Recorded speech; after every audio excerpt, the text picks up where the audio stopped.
साथियों, आज हालत ये है कि दीदी की सुबह और शाम मोदी को गाली दिए बिना ना शुरू होती है और ना ही खत्म होती है।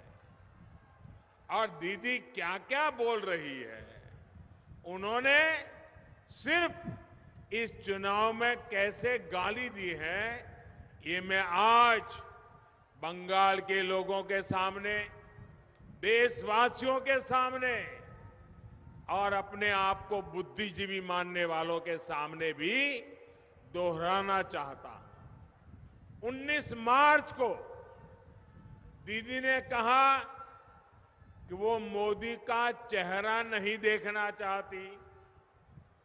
फिर दीदी ने देश के प्रधानमंत्री की तुलना लुटेरे, दंगाई, दुर्योधन, दुशासन, पता नहीं कैसे कैसे लोगों से कर दी।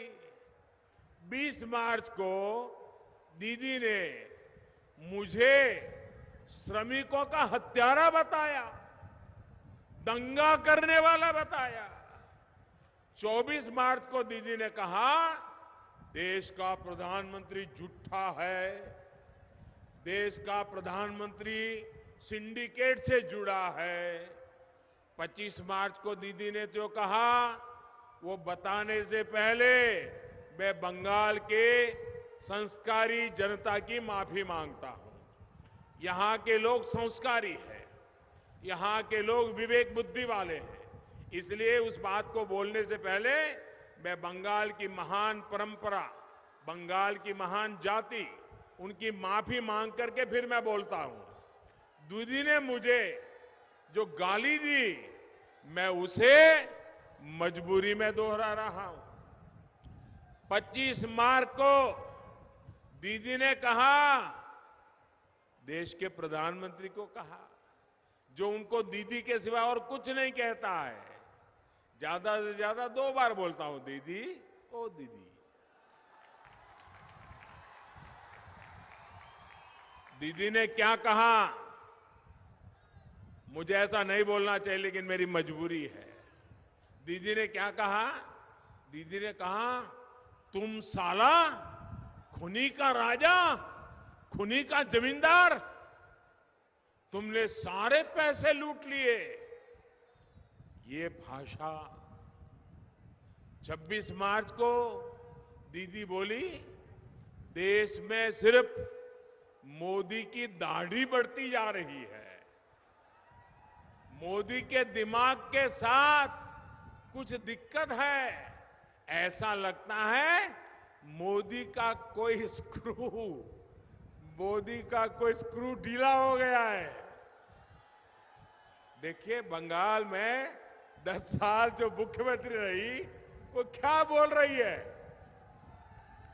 4 अप्रैल को दीदी इस बात पर भड़क गई कि बंगाल में बीजेपी की सरकार बनेगी।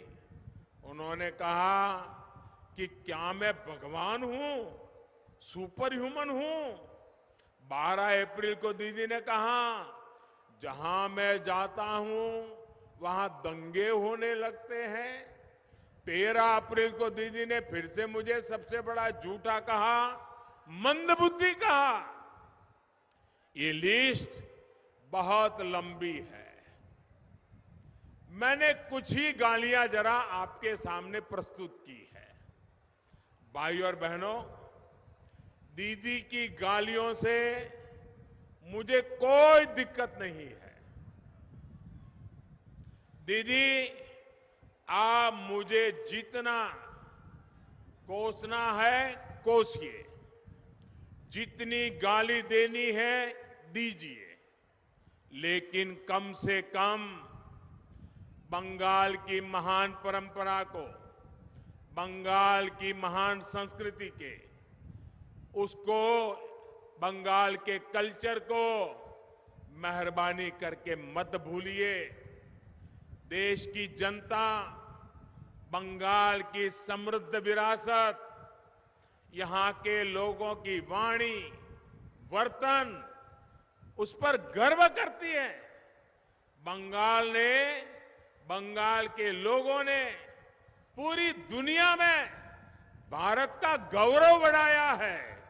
इसलिए दीदी की इन गालियों ने मोदी का अपमान किया हो ऐसा नहीं है। दीदी ने इन गालियों से बंगाल के कल्चर, यहां की मिठास भरी भाषा, यहां की महान परंपरा को भी शर्मसार कर दिया है।